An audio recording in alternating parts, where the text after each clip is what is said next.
या विचार विनिमय बैठकीनिमित्त उपस्थित माढा लोकसभेचे लोकप्रिय खासदार, पाणीदार खासदार आदरणीय रणजितसिंह दादा निंबाळकर, नाईक निंबाळकर साहेब, उपस्थित श्री कल्याणरावजी काळे साहेब, मान्य श्री भारतजी कोळेकर, सौ वर्षाताई शिंदे, सौ बागलताई, शहाजीराव साळुंके, समाधानदादा काळे, अनिलजी नागटिळक, श्रीकांतजी शिंदे, राजाभाऊ जगदाळे, नारायणजी शिंदे आणि व्यासपीठाच्या समोर उपस्थित असणारे सर्व कार्यकर्ता बंधू आणि भगिनींनो, मित्रांनो, ही लोकसभेची निवडणूक आहे आणि लोकसभेच्या निवडणुकीमध्ये राष्ट्रीय मुद्द्यावरती निवडणूक होत असताना मागच्या 10 वर्षामध्ये भारतीय जनता पार्टीच्या नरेंद्र मोदीजी सरकारने जे कामं केले त्या विकासाच्या मुद्द्यावरती आपण निवडणूक लढवतोय. प्रामुख्यानं आपण जर पाहिलं, पंढरपूर असेल, माढा विधानसभा, पंढरपूर विधानसभा किंवा एकंदरीतच या दोन्ही लोकसभेमध्ये, पंढरपूर आणि माढा लोकसभेमध्ये एकंदरीतच त्या ठिकाणी रस्त्याचे विषय बघितले तर जवळजवळ 40,000 कोटी रुपयाचे रस्ते काही पूर्ण झालेत, काही त्या ठिकाणी काम चालू आहे आणि काही येत्या काळामध्ये प्रस्तावित आहेत. असे 40,000 कोटी रुपयाचे रस्ते या सोलापूर जिल्ह्यामध्ये त्या ठिकाणी नरेंद्रजी मोदी साहेबांनी केले.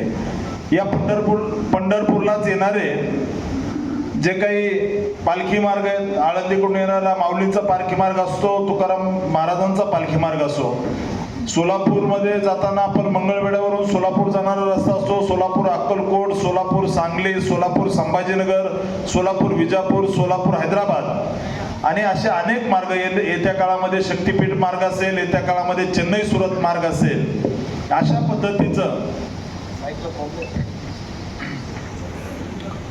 अशा पद्धतीचं एक मोठं इन्फ्रास्ट्रक्चरल डेव्हलपमेंट मोदीजीने मागच्या 10 वर्षामध्ये करण्याचं काम केलं.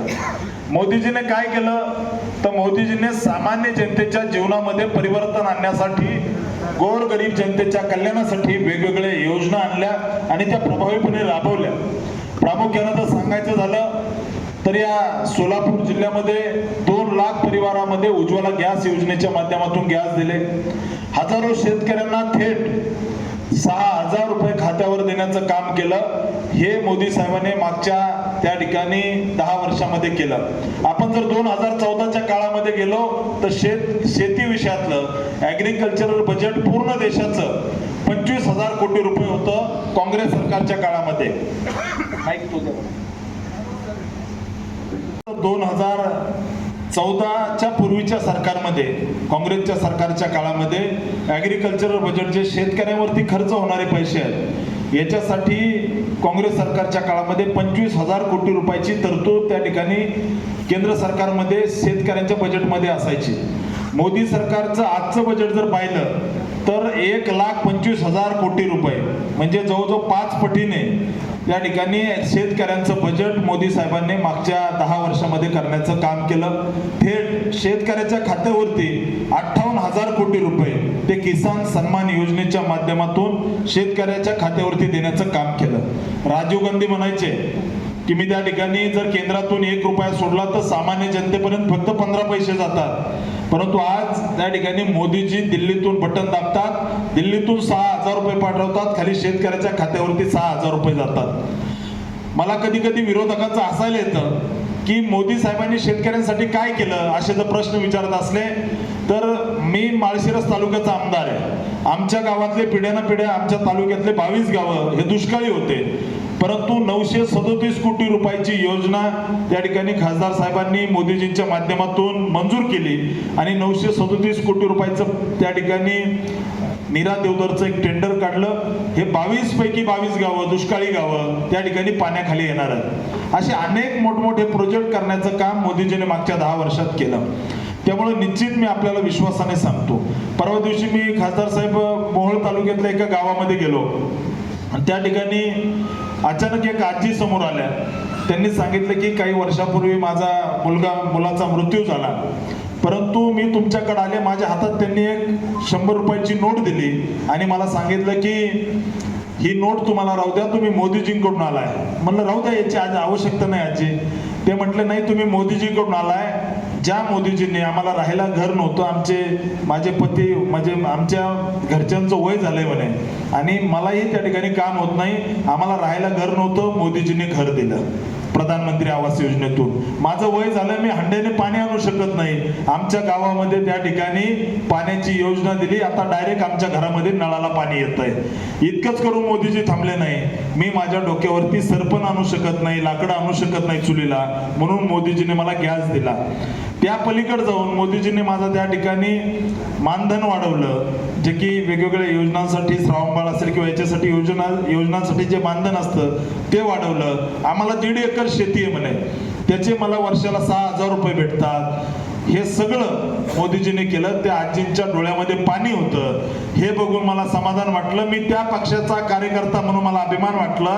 मोदीजींनी मला या भारतीय जनता पार्टी आणि महायुतीचं तिकीट दिलंय. ज्या पक्षाबद्दल, ज्या सरकारबद्दल सामान्य जनतेच्या अशा भावना आहेत. त्यामुळे मित्रांनो, मी आपल्याला सांगतो, प्रामुख्यानं मी काम करणारा कार्यकर्ता आहे. तुमच्या सगळ्यांचे नातेवाईक माळशिरस तालुक्यात आहेत, स्टेजवरच्यांचे सगळ्यांचे सकट. म्हणजे काल परवा आपले चेअरमन साहेब माळशिरस तालुक्यामध्ये गेले होते. तुम्ही कुणालाही माळशिरस तालुक्यातल्या पुढाऱ्यांना जाऊ द्या, सामान्य जनतेला फोन लावा, सामान्य जनतेला फोन लावा. आमदार राम सातपुतेचं काम कसं आहे असं विचारा. तुम्ही जर 10 फोन लावले तर 100% सांगतो 8 लोक सांगतील आमदार एकदम चांगला माणूस आहे, काम करणारा माणूस आहे, आमदार देव माणूस आहे, आमचे ऑपरेशन केले. असे मोठमोठे कामं, गोरगरिबांची कामं करण्याचा प्रयत्न करणारा मी कार्यकर्ता आहे. आपल्या सगळ्यांना विश्वासाने सांगतो, चेअरमन साहेबांनाही सांगतो की आपण जी साथ आम्हाला देताय, तुम्ही जो त्या ठिकाणी आपल्या सगळ्या कार्यकर्त्यांचा संच घेऊन आमच्या मागे उभं राहतायत, आम्ही तुम्हाला कधी अंतर पडू देणार नाही, तुमच्या सोबत राहू. कारखान्याचे प्रश्न असतील किंवा एकंदरीतच इथल्या शेतकऱ्यांचे प्रश्न असतील, पाण्याचे प्रश्न असतील, निश्चित मी आणि खासदार साहेब खासदार साहेबांना पाणी विषयातला अनुभव चांगला आहे, कारखानदार सुद्धा आहेत ते. परंतु मी तसा फडणवीस साहेबांच्या जवळचा कार्यकर्ता असल्यामुळं माझंही त्या ठिकाणी आपण जेव्हा सांगाल तेव्हा आपल्या सोबत येऊन आपले या परिवाराचे प्रश्न सोडवण्यासाठी निश्चित कटिबद्ध राहू. आपण सगळ्यांनी ताकदीने काम करा. निश्चित त्या ठिकाणी केंद्रामध्ये 400 खासदार घेऊन मोदीजी सत्तेवर येत आहेत. महाराष्ट्रात सुद्धा भाजपचं सरकार येणार आहे. त्यामुळे आपल्याला आपल्या कारखान्याचे प्रश्न असतील, जे काही प्रश्न असतील ते भविष्यामध्ये सोडायचे असले तर पूर्ण ताकदीने आपण आमच्या सोबत राहाल, याच्याबद्दल काही शंका नाहीये. आणि आपल्या सगळ्यांना विनंती करतो की येत्या 7 तारखेला कमळ चिन्हा समोरील बटन दाबून आपण सगळ्यांनी, आपल्या कार्यकर्त्याने आम्हाला आशीर्वाद द्यावेत. आपल्या आशीर्वादाचं चीज करू, एवढंच या ठिकाणी सांगतो आणि थांबतो. जय हिंद, जय महाराष्ट्र. कोळेकर साहेब यांनी करावं अशी त्यांना विनंती करतो.